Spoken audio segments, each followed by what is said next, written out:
Welcome to the Disciples of the Watch podcast with your hosts, Gene Vogel and Nate Matnich. Disciples, welcome back to another horrific episode of the Disciples of the Watch. In this episode, we're going to work our way from worst to best on Mayhem's full-length studio albums. I'm Nate Matnich. And I'm Gene Vogel. Thank you for joining us.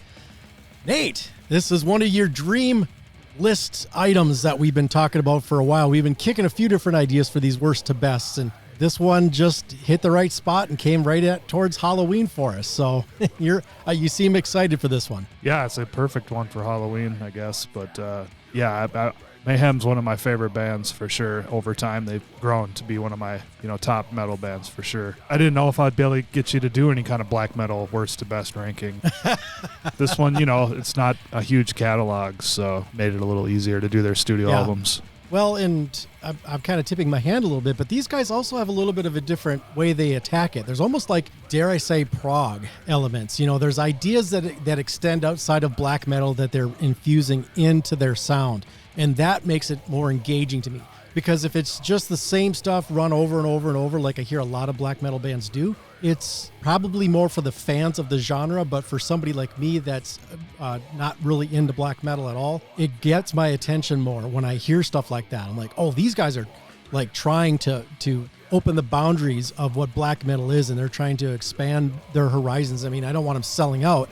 I don't want them putting out Cold Lake or anything like that, but it's cool to hear that they're not afraid to take some chances. Yeah, their Cold Lake was grand declaration of war, but wasn't bad. You know what I mean? Like Cold Lake was bad, but Mayhem has one album that's pretty far outside of the rest of their catalog for sure. Yeah, I'll be curious to see where all the numbers fall and see your response to this and your responses to my scores as well, because that's one thing I thought about. And I was purposely avoiding, I didn't want to do a bunch of note preparation ahead of time because I thought I need to get my scores in place. I don't want other people to influence my thought process. Like, wow, everybody's leaning heavy on this one, and I should do that too. It's like, I don't want to do that. I don't want it to even creep into my mind. So I was trying to shy away from a lot of that information until I got my scores down. And then, it's like, well, I feel happy with where I'm at. And now let's dig into the all the information on the internet and see what other people are saying about these releases. So I'll be kind of cool to compare my novice notes and numbers to everybody that's way bigger fans of Mayhem than me. I'm curious what your responses are too, because of I know that you've just dove into this catalog for this episode, so it's very fresh for you. Yeah, first time. Other than the occasional song that you've played on the show, this has been my first exposure to the band. And the nice thing about this too, though, which part of my preparation was watching the movie Lords of Chaos, which is loosely based on the whole story of Mayhem. Here I am, an average teenager, you may think. But you couldn't be more wrong. I am the founder of Mayhem, the most infamous black metal band in the world. We are Lords of Chaos. You guys suck. Mom, tell her to get out.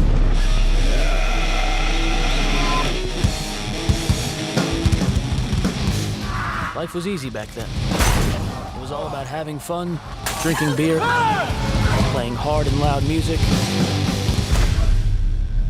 And then everything changed. Varg, the lone wolf, I hereby appoint you bass player of Mayhem. We have to take this to the next level. But you said it yourself. We should burn them all down. If you do this, we're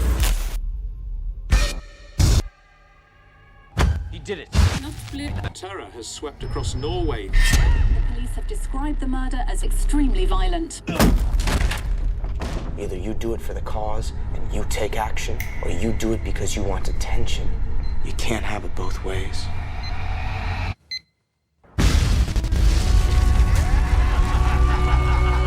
This aspect, known as the Count, has You revealed... pretend to be my friend so you can hit me off guard? Why do you care about him so much? I thought you were true Norwegian black metal. I invented it. And now you betray it. No.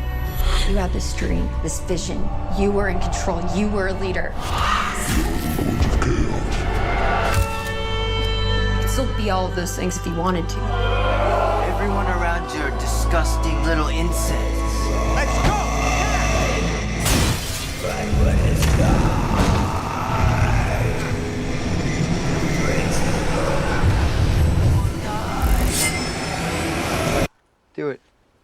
What? Pull the trigger! Hi, Bella, it's Dad. We're going to the summer house and we would love it if you come. Would you say loosely based is a good definition, or would you say it's a little bit more fact than fiction? Yeah, I mean, it's fairly factual. The movie, I would say, is more Hollywoodized than the book, which I read the book back when it came out, which is in the late 90s. That was my first exposure to this whole scene, actually, was that book. But in the world of black metal, there's people who like it, and then there's people who hate it and say it's absolute garbage and it's not representative of what happened at all. But, it covers all the facts. It covers dead suicide, and it covers the murder, all that stuff, and all that happened, and the church burnings, and all that happened, and the homosexual that got killed in the park, that shit all happened. So that's all in the movie. Yeah, they definitely took those strong facts from the story and made sure we're going to represent that, but we're going to pad it and we're going to create a love story out of this as well. Oh, right. I forgot they added the love element to it. Yeah, that totally escaped my memory of it, actually. It's funny. I went looking at it later to check out some reviews after I had watched it, just to see what other people were saying about it. And that was one thing that was brought up, and somebody brought up a good point, because I was like, God, are these Norwegians that into black metal? These babes are like showing up at these shows and taking their tops off and shit. I'm like, and getting banged by that creepy fucking Count Grishnak. Christian, whatever his name was after Varg. Yeah. It's like, wow, is black metal really pulling tail like that? I don't think that's real. And then that was one of the things they blasted on. It's like, it's a fucking sausage fest. What are you doing showing these girls? But you got to see titties. It was, I'm always up for seeing some titties. Oh, yeah. It was worth the cost of the movie. I actually bought it because it was, about the price that I got it from Walmart, of all places. It was like $8 with free shipping. Oh, nice. So for a cost of renting it, if I could have found someplace that rented it, it would have been about $5 or whatever. Yeah. So I'm like, well, shit, I'll buy it. And I enjoyed it. Yeah, the brutal scenes. They are very brutal. The cutting and stuff. I mean, it's just cringy because it's one of my weak points. The suicide part wasn't as bad as I was expecting, other than the cutting. When he was cutting himself, I'm like, oh, fuck, this is... Well, just consider this. This is tough to watch. He cut his wrists and his throat, and then he got up and he wrote his suicide note and then left the lyrics to Life Eternal, and then he went over to the bed and he shot himself. Like, he did all that over a period of time, and they really, drag it out in the movie. I think it's really difficult to watch, actually, because that shit that happened, It's fucked up, man. There's a lot of really dark shit around this band, and it's in their music too.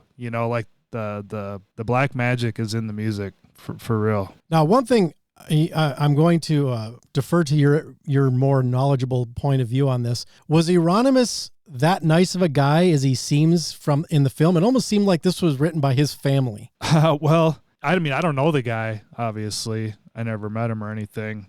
And I only know... No, I understand that. I only know, what other people who knew him say. But, the movie does point... it shows him as somebody who... He keeps leeching off of other people's ideas. At first he was kind of like the ringleader, and he came up with all this dark shit he was going to do, and, bragging about burning churches, but he wasn't actually doing it. And then along comes Varg, and he's all about doing it for real, and he starts doing it. And then all of a sudden, dude's trying to take credit for it.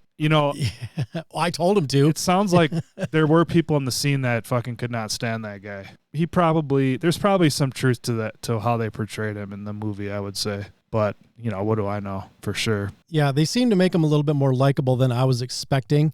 I was rooting for him at the end there, and, but I knew the situation, what was going to happen. But it was like, God, if this was what he was like in real life, it's too bad his friends didn't kind of protect him from this guy, because you could see he was unhinged. I mean, when you're doing shit like this and all of a sudden your friends are out committing murder, or one of your friends, it's like, yeah, you've pushed this too far. And if you're really not as broken as these people, you're just setting yourself up for this, what fucking happened, man. He wanted to have a successful band, and he wanted to do it on his terms, but he wanted it to seem more like, what everybody thinks Alice Cooper's evil, but the dude's all, now he's out playing golf a lot. It's the stage persona versus the person that's the actual musician creating the art.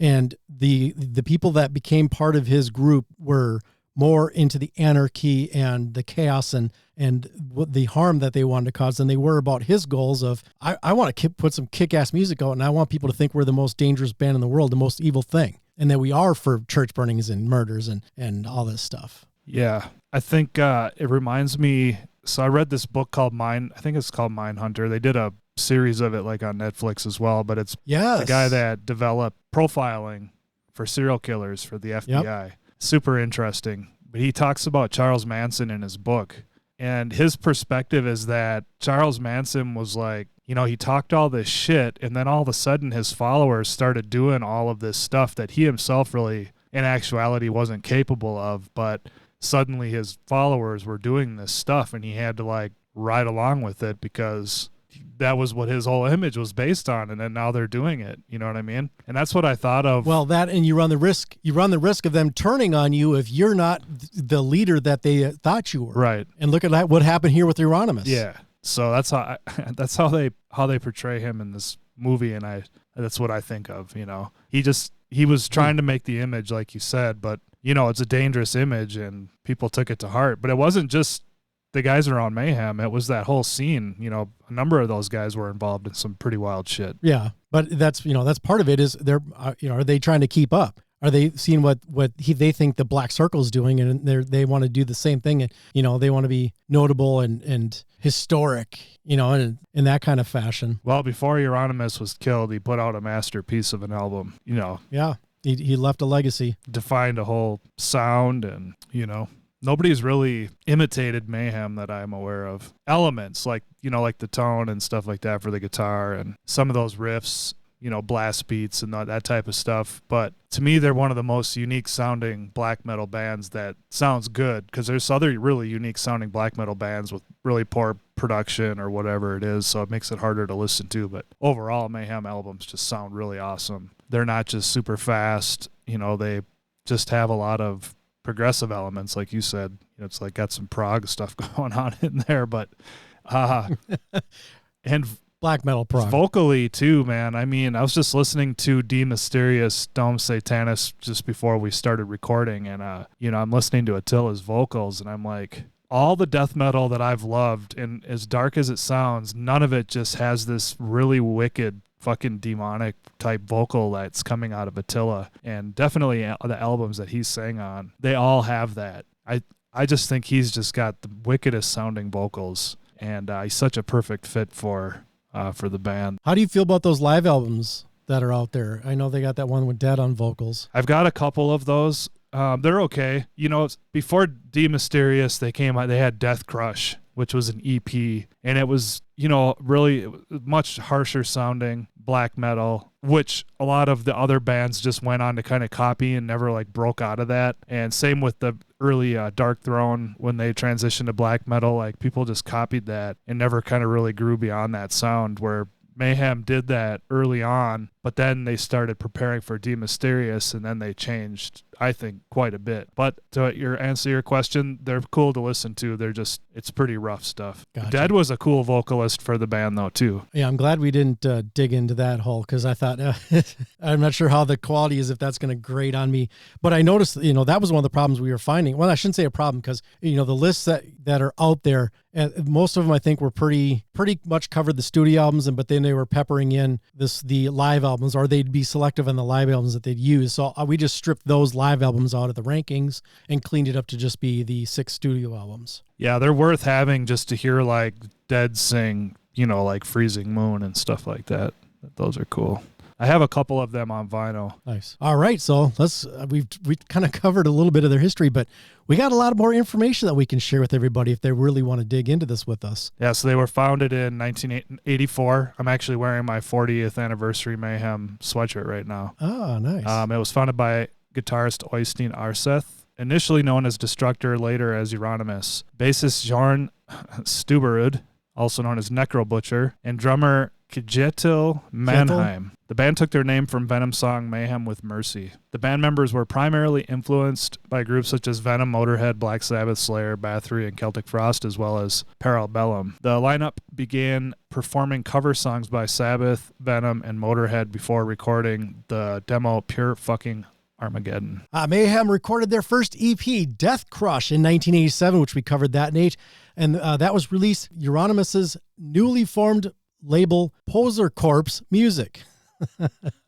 I'm surprised they didn't get more into that in the movie, by the way. I mean, I know they covered it because he was putting out Burzum, but I would have liked a little more information on that, I guess. That was intriguing to me, like how long, well, why and how long, and where the hell does he get the money to do this? Of course, it sounds like he doesn't. I think his folks, I digress. Because the folks, staked him for the record store, and I think that they covered some of his other interests. Endeavors. Yeah.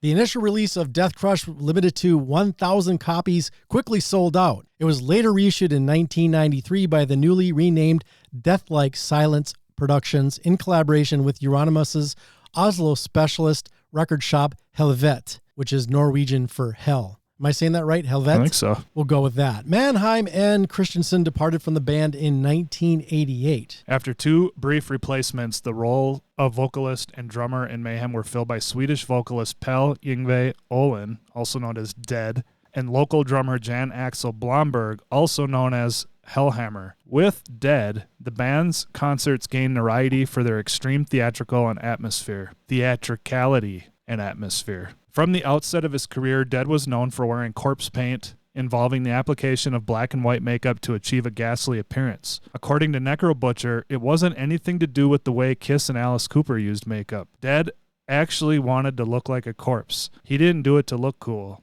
Hellhammer asserted that Dead was the first black metal musician to use corpse paint. To complete his corpse-like image, Dead would bury his stage clothes and dig them up to wear on concert nights. And during performances, Dead would often cut himself with hunting knives and broken glass. The band frequently featured pig or sheep's heads impaled on stakes at the front of the stage. Take that, Blackie Lawless. A prolific Norwegian heavy metal drummer, Hellhammer, has remained with the group since joining in 1988. Stian Johansson, or also known as Occultus, who briefly took over as vocalist after Dead's suicide, commented on him. He, Dead, didn't see himself as human. He saw himself as a creature from another world. He said he had many visions that his blood has froze in his veins, that he was dead. That is the reason he took that name. He knew he would die. In 1990, the members of Mayhem moved to an old house in the forest near Oslo, which they used as a rehearsal space. They began writing songs for their next debut, Die Mysterious Dom Satanis. Mayhem bassist Necro Butcher noted that after living together for a time, Dead and Euronymous got on each other's nerves a lot and weren't really friends at the end.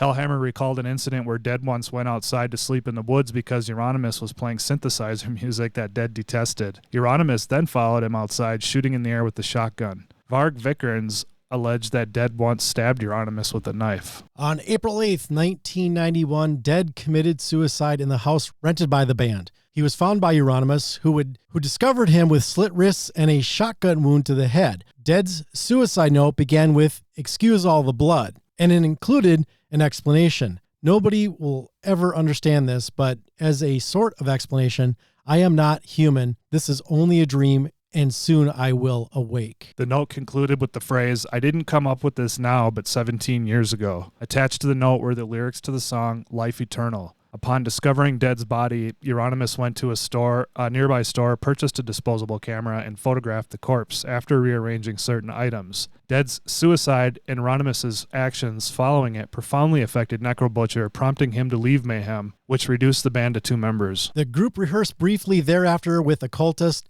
who joined with plans to begin recording vocal and bass tracks for Mayhem's debut album, Die Mysterious Dom Satanis. However, this arrangement was short-lived. Occultus departed from the band after receiving a death threat from Euronymous. In July 1993, Live in Leipzig was released as the band's tribute to Dead. In late 1992, recording for Mayhem's upcoming album resumed, leading Arseth to enlist 3 additional session musicians. Burzum's Varg Vikernes, stage name Count Grishnacht, Thorn's Snorre, W. Ruck, also known as Blackthorn, that was a hard name, sorry, who handled bass briefly and rhythm guitarist respectively, and vocalist Attila Kishar of the Hungarian black metal band Tormentor. Due to complaints from his parents, Euronymous closed his records shop Helvet, citing adverse media and police attention as reasons. Much of the album was recorded during the first half of 1993 at the Grieg Hall to Bergen. To coincide with the album's release, Euronymous and Vikernes conspired to blow up Nidaros Cathedral, which is featured on the album cover. Euronymous' murder in 1993 brought this plan to a halt and delayed the album's release. Yeah, murder would definitely delay things. On the 10th of August, 1993, Vikernes murdered Euronymous. That night, Vikernes and Rook traveled 518 kilometers from Bergen to Euronymous' apartment in Oslo. Upon their arrival, a confrontation ensued, culminating in Vikernes fatally stabbing Euronymous. His body was discovered outside the apartment, bearing 23 stab wounds, 2 to the head, 5 to the neck, and 16 to the back. Vikernes contends that Euronymous had plotted to torture him to death and videotape the event, using a meeting about an unsigned contract as pretext. On the night of the murder, Vikernes claimed he intended to present Euronymous with the signed contract and tell him to fuck off, but that Euronymous attacked him first. Additionally, Vikernes claimed that most of Euronymous' stab wounds were inflicted by broken glass he fell on during the struggle. Vikernes was arrested within days, and a few months later he was sentenced to 21 years in prison, the maximum sentence for Norway, for both the murder and church arsons. He was released from prison in 2009. That was not a long sentence, or not a long stint, I should say. They Maybe don't. Good Yeah, they behavior. don't have as strict of penalties over there, as you see, even for murder. Yeah.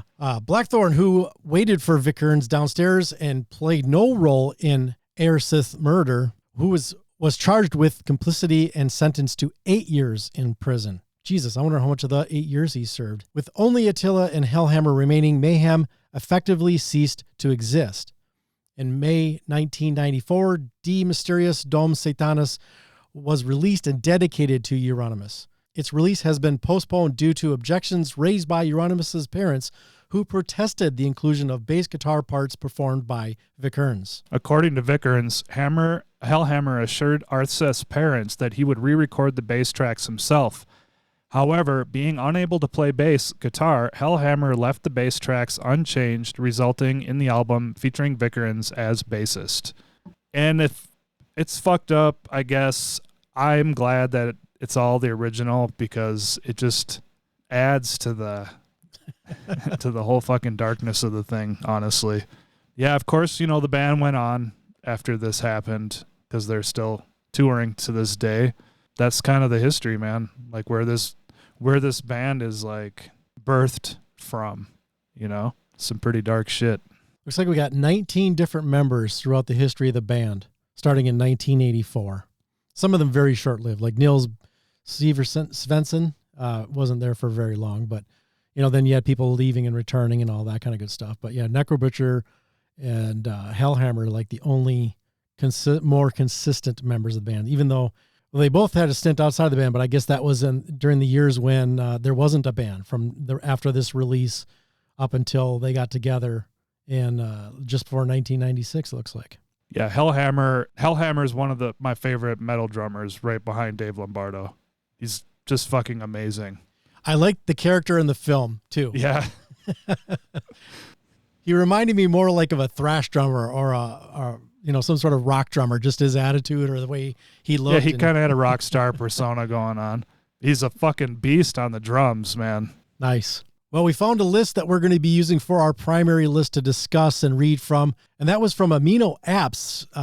That was an interesting site, or it almost looks like it's an app, and I didn't dig too deep into it. I almost thought of signing up for it, but then I thought, I don't know if I have time to play around with all that stuff. So, but at least, we have somebody who, so we don't have to like transpose a YouTube one. There was way more on YouTube that I found than like blogs or sites specific to people that break these things down like we do. None of the stuff like Louder Sound or any of those had any kind of Mayhem rankings at all. Right, yeah, the ones are kind of our go-tos. They've let us down. Well, this one that we're going to go with was slightly shocking to me, so in a couple of spots, so I figured it'd be a good one just because I have my own preconceived ideas of the greatness of these albums, and of course everybody's got a different opinion, so we ended up like with 7 total different rankings, including ours. So we got Scaresilden?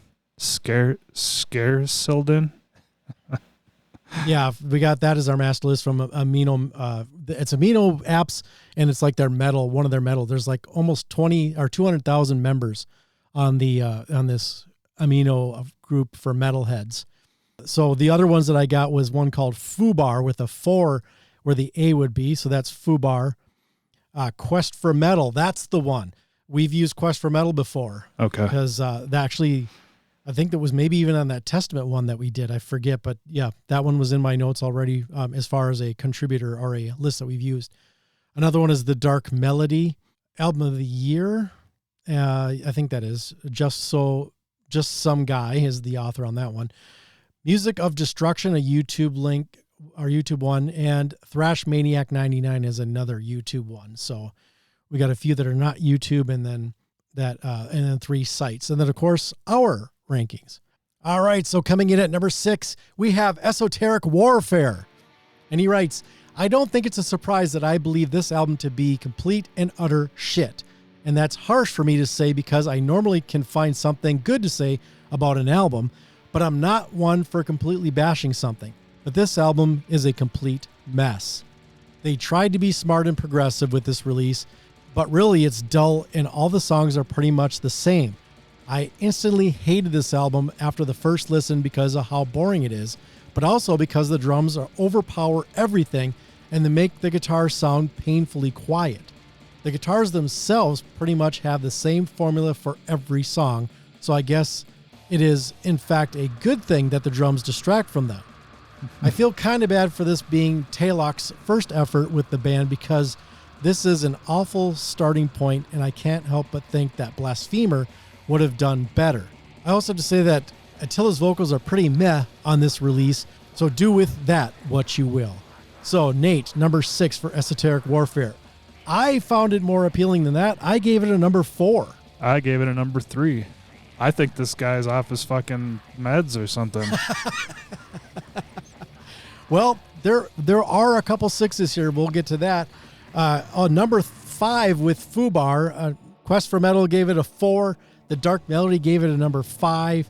Album of the Year gave it a number 3. Right there with you. You two are the top scorers, but we do have a number 6 following that with Music of Destruction, giving it a 6. And then we have Thrash Maniac 99 at number 5. So a little bit of a spread there, but for everything from 3s, 3 all the way to 6. So 2 people thought it was the worst, and 2 people thought it was in their top 3, top half of their releases. It does grow a point, though, because of all the good ratings. It goes from a 6 to a 5 on our list. So for me, this discography is solid from front to back. So I know that something has to be a 6, you know what I mean? Something has to be last. Right. But he comes out and says it's shit, you know what I mean? And, it's really his number 6, you know? If you know what I'm saying there. 6 with a bullet. Yeah, I just think that's really harsh. I fucking loved this album when it came out. This is one I still remain to get on vinyl, but it's on the list. But anyways. Yeah, it's the opposite of what we dealt with the Testament one, where that guy's like, I hate to put this at so far down the list, but there's so much good stuff ahead of this, where this guy's just like, this is a complete waste of your time. Don't even bother with number 6. Yeah. He hates it. Well, to each his own, right? To each his own. I even liked it better than him. Yeah, I know. What the fuck? All right, number 5, we've got Ordo Ad Chaos. To me, before I read this, I just want to say that I thought that Esoteric Warfare was a great transition from this album because that came out after this one. All right, number 5, Ordo Ad Chaos. I don't really have much to say about this. Realize, honestly, it's pretty all around, but it's definitely better than Esoteric Warfare. One thing I think it suffers from is it almost sounds like they're trying to be revolutionary like other black metal acts at the time, and to me they completely missed the mark and ended up sounding dull yet again. However, I can say that the album is at least very listenable, and it doesn't hurt to listen to it every once in a blue moon. God, is this guy even a fan of this band at all? I was wondering how long that would take for you to say. I have this as number 2, man. This is my second favorite Mayhem album. Man, You are not alone, though. Dark Melody is right there with you as number 2, but we got some 6s on the list. I came in at number 5, so I'm right there with the author of this piece. And then Fubar has it at 6, Quest for Metal at number 6. I already mentioned Dark Melody at number 2, Albums of the Year at number 4, and Music of Destruction at number 4, and then rounding it out is another 6. We got a 666 there, Nate, for you. Thrash Maniac 99 on YouTube at number 6. It does, however, because of those 2s, it pops up a spot. So it goes up to number 4 on the list. Yeah, that kind of bums me out. You know, they're not too far away either when you're looking at the averages. The average on Esoteric Warfare is 4.56, and the average on this one is 4.44. So pretty close ranking-wise overall. This album is the return of Attila on vocals. Because Maniac was so after D Mysterious, then they did Grand Declaration of War, then Wolf's Lair Abyss EP, and then Chimera. Anyways, I had Maniac on those. And then this was the return of Attila, who was my favorite vocalist for them, for sure. Yeah, I can't believe it, man. Well, I'll be curious when he starts glowing about the band with this guy who took the time to write. So let's see if it's at number 4 here. And at number 4, we have Grand Decoration of War. And he says, I thoroughly enjoyed this record, even though to me it's really weird, and I wouldn't even consider it wholeheartedly black metal. There is not many classic black metal tropes to be found here. Instead, we get an interesting and weird metal record with some industrial here and there. The track A Blood Sword and a Colder Sun is completely electronic, and honestly, I think it's awesome. And if I was an erotic dancer, I would strip to it, honestly. But that's not really important. At least he's got a sense of humor. Well, I'm not the biggest fan of Maniac's vocals. They don't kill anything about this album for me, and I think Blasphemer's guitar tone is really good. Hellhammer's drums sounds good and full, so to me, it's a pretty okay album. So he doesn't like the last half, or these last, half of their catalog that we're ranking here. So again, that's number 4. I have this as my worst, Nate. I did not enjoy this one. I have it at number 6 as well, but I do enjoy it. It's just my least favorite amongst the... But I bought this when it came out, and I also bought, I wanted to mention on Ordo Ad Chaos, I bought that when it came out, and it came in a metal tin, the CD. I still have it. Oh. It's kind of interesting. Nice. This was a big shock to hear this one after hearing D Mysterious, though. I was like, whoa. Yes. This is fucking really different. It is, yeah. And maybe, that's... I was listening to it. I went through the discography in order when I was doing my rankings, and going from that to this, and that may be what colored it. But again, like you mentioned, you're going to have a number 6 somewhere. But I'm trying to remember my score rankings. I know I put them somewhere, but or the averages, but I feel like it wasn't too far away from my number 5 rankings wise. But to round out the rest of the list here, the rest of the contributors, we got Fubar with the number 3. That is the best and the only best. So getting pretty high there, but close to the list, I guess, close to that number 4. Quest for Metal at number 5, and then we got some more bad numbers here. We got a total of 4 6s. So Dark Melody at number 6, Just Some Guy off of Album of the Year, number 6, Music of Destruction at 5, and Thrash Maniac 99 at number 4. So when it's all said and done, it drops 2 spots to go to the worst on the list, number 6. So it's right there with a lot of us, Nate. It's sunk to that the worst spot. I figured this was going to be the last one on the list. I was surprised to see some, nice, good rankings on it, because it's a pretty different album. Yeah, and the author even kind of talks about that, but then he still gives it a number 4, and somebody else at Fubar thought, heck, better than 4. This is on their top 3, top 50% of their releases of their studio albums, their full lengths. Just shows you there's no universal, viewpoints on this stuff. And we saw that with Testament too. Yeah. Where, we were going into it with surely a lot of us are all going to be on the same page. It's like some people just like, yeah, this album's just okay. It's like, what? And then this album's like one of their best. It's like, what? Yeah. Keeps it interesting. Yeah. A little bit of whiplash for us here. All right, number 3, we've got Chimera. I don't know about y'all, but I love me some damn Chimera. And I think people don't realize how good it really is. Sure, the production isn't the most black metal, but that doesn't matter. The songwriting is really on point, and it sounds forceful in a good way. Hellhammer's drumming is awesome, and it really shows on the title track. Necro Butcher has a downright awesome bass tone on this album, and the guitar riffing is memorable. But I think what's more surprising is that Maniac actually sounds really well, better than he does on any release, if you ask me. I don't understand why this album isn't loved more, and honestly, it's underrated, and that's not something you can say about many Mayhem albums. I have this as my number 5. Wow. So this guy finally starts glowing about an album, and it's at the tail end of your list. Yeah, and it was actually number 4 on my list, but I switched it because of mainly the vocals. Oh, really? Yeah, but we haven't talked about that album yet. Well, Nate, so. I actually enjoyed this quite a bit. This is my number 2, but I'm not alone. Fubar, right there with me, number 2. And then we got a whole slew of 3s. Quest for Metal, The Dark Melody, Music of Destruction, and Thrash Maniac are all at number 3. And then Album of the Year has us at number 5, right there with you, Nate. So we got a lot of 3s in that mix. And then it's with all the 3s, it locks it in at that 3 spot. So it does not move at all. It is a fucking awesome album. And the fact that the title or the opening track is called Horror is just worth it for that. There's no fucking around on this album. It just fucking comes out hard. And it hits hard the whole time. Oh, yeah. That's why it's at my number 2, Nate. I know. I'm not mad. Well, at number 2, let's see if this will get you mad, Nate. Number 2, De Mysteriis Dom Satanis.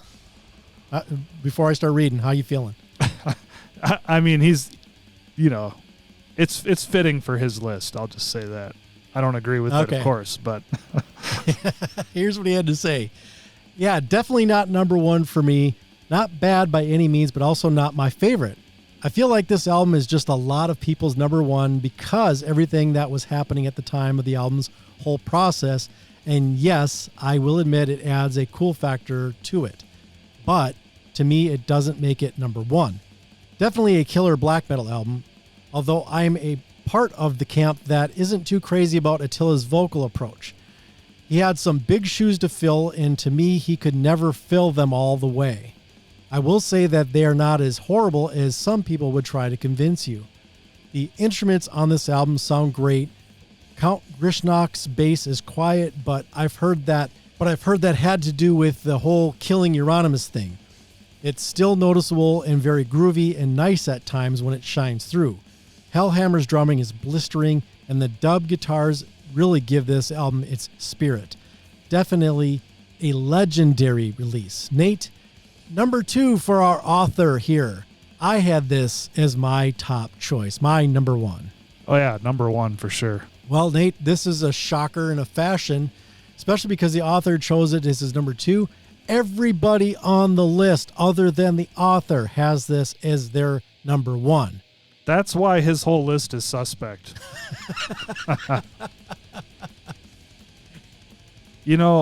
wasn't expecting this to be everybody's number 1. I mean, I knew just the mystery or the history behind it, but I also tried not to get that to influence my feelings on it. I thought, I'll be curious to see what they do later on, but I'm curious to hear it as well. But as I was ranking everything and going through the scores for the songs on an individual basis, it just hit that top spot, man. For me, yes, all that crazy shit was happening, and I don't think that affected the music in a cool way. You know what I'm saying? I think it actually brings a darkness to the music, which, I mean, it's cool because it's dark in that way, but I mean, I think it affected the whole spirit of the album. Plus, this was cutting edge for this genre of music, and they captured it so perfectly. And I think that the vocals, this was my first intro to black metal, and when I first heard Attila's vocals, they were a little like uneasy, but by the time the album was over, I was like fucking hooked. When he's singing about Transylvania and shit, you know what I mean? I can picture a fucking vampire, I don't know. He's just very, I don't know, super unique. Nobody sounds like him at all, but this was a very inspired sounding album. And it has my favorite song, Life Eternal, which we read about earlier, where Dead left the lyrics for that after he killed himself. And if you want to hear some kick-ass bass, there's some killer bass lines on that song, on that album, Life Eternal, on the Deep Mysterious album. Yeah, this tripped me out here, but number 1 is Demon. This is the best thing Mayhem has done in a very long time. I just can't believe they actually were capable of something this awesome. Telok definitely redeemed himself as a songwriter after the shit show that was Esoteric Warfare, to say the least. This album actually has atmosphere that shines on tracks like Malum and Demon, and that's thanks to some of the creepy guitar riffs. I also absolutely love Attila's vocals on this. They are refined and creepy as hell. Honestly, I'm not sure if they could top this again if they try, but we shall see. I had this at number 4. This is my number 3. So yeah, in my top 50% of their releases. But Nate, you're number 4. You're not alone in that.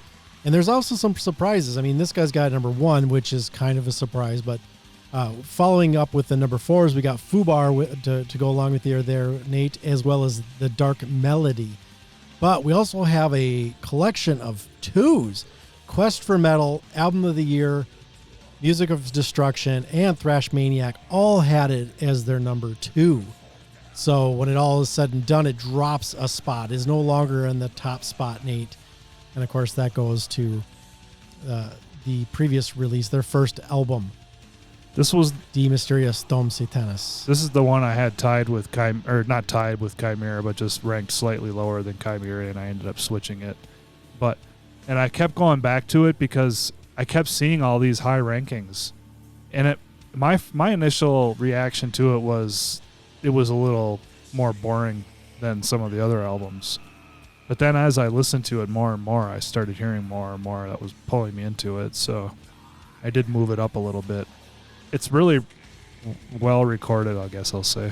It's not suffocating sounding. I'm looking at my scores here, and my top 3 are pretty close. I mean, it's definitely, there's no need for like tiebreakers or reconsiderations on my top 3, but I was very pleased with how close they came, because sometimes an album just runs away, especially at like that number 1 slot where it's like it just completely smokes everything else.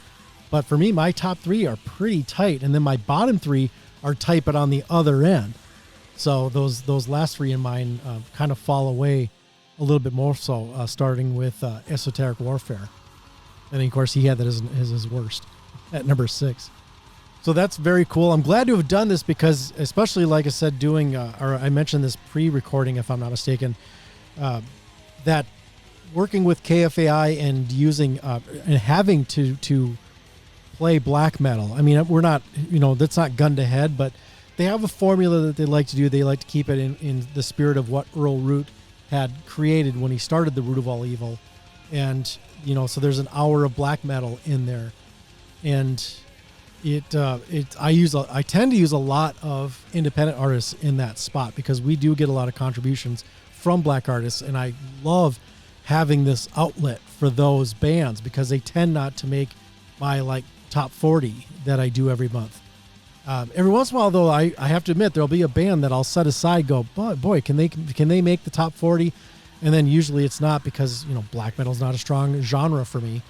But I immediately put it into a playlist to bring to the radio station, and then I start playing those bands there. And I get some responses from the DJs and occasionally from some of the listeners that are like, "Well, what is this?" It's like, well, yeah, you could never heard of this because it's an independent band, somewhere and wherever from around the world, and it's nice to share it. But for me, it's cool to get to the more into the lore and the history, and especially with Mayhem because of their twisted beginnings and their whole history.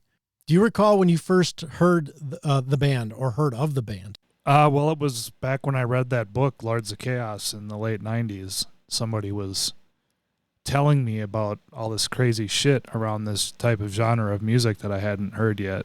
And He told me to check out the book, but it was later than that before I actually heard it. Oh, really? Yeah. I didn't have access. That's it all wasn't, I can say. Gotcha. So yeah, I guess that makes a difference. But yeah, it's like black metal. It seems like people are drawn to it or they're repulsed by it. It doesn't seem like there's a lot of those in-betweeners. I guess I'm kind of that in-betweener where I can listen to it, but it's not a genre that I go and seek out. But it's nice when I find stuff where people are a little bit more, I don't know, maybe it breaks the mold of traditional where it's noisy and it's, a lot of repetitive stuff. I like it when bands stretch out a little bit, and Mayhem's kind of, I think, I don't know, did they lead the charge with bands doing that stuff, or was there other bands kind of setting the foundation before this? Yeah, there were other ones like Emperor and Dark Throne and some of those. Those are the ones that come to mind the most. Yeah, I'll have to dig into some of that for my education and to bring to the radio station. It's pretty different, Gorgoroth, and then there's outside of Norway too, Swedish bands like Marduk and Beharit, which was really short-lived, from Finland, which is one of my all-time favorite. But there's black metal bands like Satyricon that have really like good production value and more traditional metal sounding songs that are black metal, as well as some later Dissection. Man, there's a bunch. Gorgoroth, like later on in there, I can't remember the album exactly, but Gall was the vocalist at that time. That is like a really good sounding black metal album. I like that. I mean, some of the really harsh ones are hard to listen to. You have to really be in the mood for it, in my opinion. Oh, I bet. Can you give me at least one Christian black metal band? No, but I wouldn't be surprised if somebody's tried it. I don't know. It just seems pretty contrary to that genre, especially. I think that Stryper has done their fans a disservice by not doing a black metal Christian metal album. Yeah. Let's hear how that sounds. I want to hear Michael Sweet trying to do these types of vocals. That would be phenomenal. They probably wouldn't sell much, but maybe they gain some fans in the black metal community. Some of the black metal vocals are too much, just like some death metal vocals are too much. There's certain ones that I can't get down with. Yeah, I can get that. I hear that with black metal or death metal, like you mentioned, where it's just like, this type of vocals. No, I'll skip this band. Even Cannibal Corpse, dipped into that a little bit before they got rid of their vocalist before Corpse Grinder, which I can't believe I can't remember the guy's name now. But I even follow him on social media. But anyways, his vocals just... Chris Barnes? Yeah, that's right. So the first album from Cannibal Corpse, his vocals were fucking awesome. And then the second one, Butchered at Birth and onward, I just thought they were a little over the top for me. And then Corpse Grinder came in, and I think he was a lot better. Nice. But yeah, he's a fan favorite. A different discussion. Yes, it is. Well, Nate, we got through the list. We had some fun, but when it's all said and done, we have to sort these all out. So the final rankings here, Nate. I don't have it on the page, so I apologize, but here's the list on my spreadsheet. Coming in at number 6 and dropping 2 spots is Grand Declaration of War. Gaining a spot to slide up to number 5 is Esoteric Warfare. Another one that gained a spot at number 4, Ordo Ad Chaos. Coming in at number 3 and holding that spot, Chimera. At number 2, dropping 1 spot is Demon. And then gaining a spot, and rightfully so, to go into number 1 is De Mysteriis Dom Satanis. And that was universal, other than the author. just couldn't give it that 1 spot. Loved Demon too much. While we were talking here, it just occurred to me that Euronymous was never even alive to see his album released. Yeah, I know. It's a legendary album. I thought of that. Yeah, and I was trying to remember the timeline. I'm like, did the album get released and then he was killed? I was trying to remember all that. So the movie took care of all that. Yeah. But yeah, universally, Everybody except for like I said, the author. The other albums were pretty spread out, and that one was very universal. Yes, almost a complete. Everybody in agreement. It ranked at, or its average was 1.11 out of all the rankings in there. So definitely, and then Demon would be 2.67. So quite a bit of a gap between them. So not even close in contention. But a lot of people did pick it as their number 2. I had it number 3, and a couple of people you included at number 4, but nobody else had it as their number 1. So take that. I bought Demon vinyl when it came out, and it has like red candles in there, and it's supposed to look like a ritual like kit. You know what I mean? Oh, really? Yeah. I don't remember what else is in there, which is funny because I just was listening to it the other day. But yeah, I'm not usually big on that collector type stuff, but I don't know. I got it, and I still have it. Nice. Well, Nate, we did it. We got through the list. We had some fun. I got a little educated on some black metal, and more to the point, Mayhem. One of the best. The best. And I also now own the movie, so I can watch it anytime I want. Take that, Netflix or Hulu or whoever else. Amazon. Yeah, Amazon. I couldn't even stream it on Amazon in this country for some reason. Oh, weird. I couldn't buy it to rent. Or I bought the digital copy. I wonder if I could buy on Amazon. That's what I'm wondering. I don't remember if I could buy the digital or not, but when I saw the DVD for $8 or $7.95 or whatever the hell it was on Walmart. Look, I paid I'm like, all right, $19.99 for that fucking digital copy when it came out. Oh, damn. Bastards. How often have you revisited the film? I've only watched it twice since I bought it, and then I watched it again after that. Here just not too long ago. Gotcha. I think it's very cool. I mean, like just watching them develop the songs and shit like that, those scenes, and we're like the Euronymous' sister fucking giving them shit because they sound like shit when they were, whatever. I don't know. It's just kind of cool stuff in there, but yeah, because it adds that human element. People see these as artists and they're tortured musicians and they're black metal, Satanists and church burners and stuff. But it's like there's more to them than just that. It's their little sister giving them shit. Yeah, totally. When they're trying to rehearse. Yeah, that's a good point. That I enjoyed that as well. But I didn't think of it in that fashion. I guess I was prepared for it. The Hollywoodization of the story and trying to add a little bit more layers to the characters instead of just presenting them as like these 2D type of creatures. Yeah. Yeah, it's a cool movie. There's a lot of cool stuff in there. And it was, like I said, it was well done.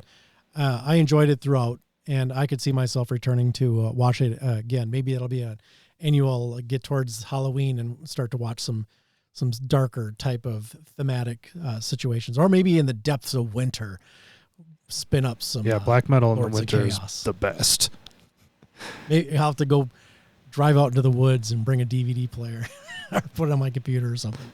Just listen to the music out in the woods.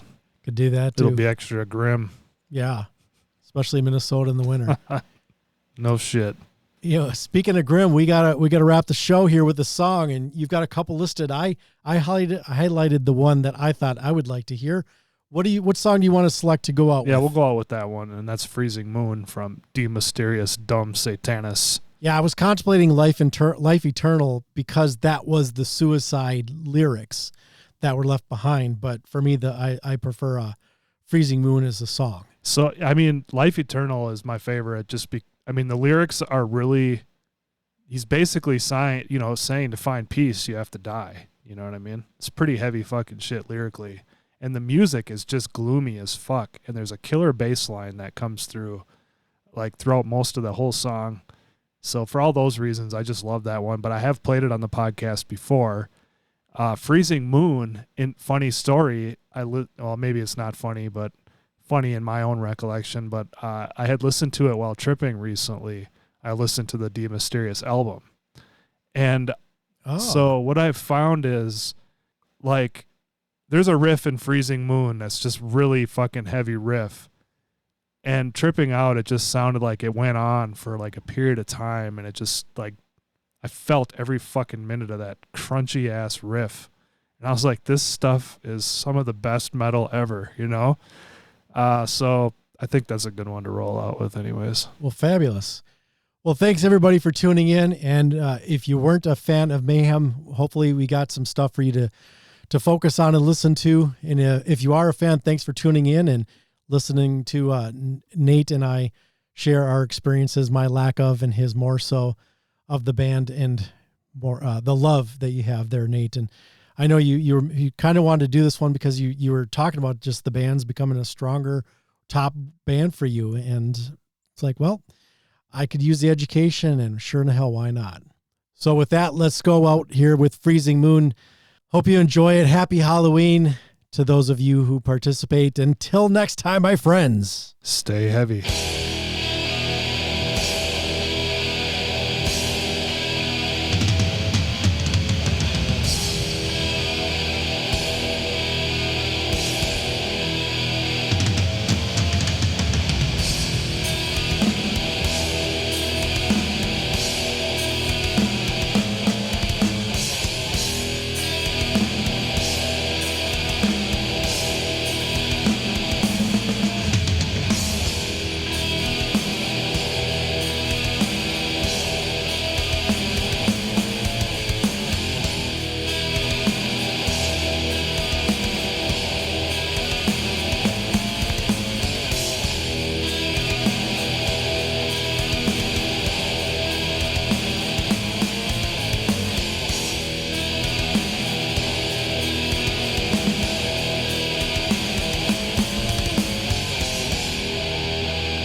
If I was an erotic dancer, I would strip to it, honestly. Thank you for listening to Disciples of the Watch. This episode was produced by Gene Vogel and Nathan Matnich. All music is property of the artist or the publisher. Please buy music and support the art we all love. Editing on this episode was done by Gene Vogel. Check out our website, dotwpod.com, for show notes, links, and more information on the show, as well as connections to social media. Don't forget to subscribe to the show using your preferred podcast application, or use our FeedBurner RSS feed listed on our website. Plug it into your browser or whatever app you're using, and then you will get all of the goodness moving forward. And you can also download the show as MP3 files from dotwpod.com. If you'd like to support the show, please click on the support us link at our website.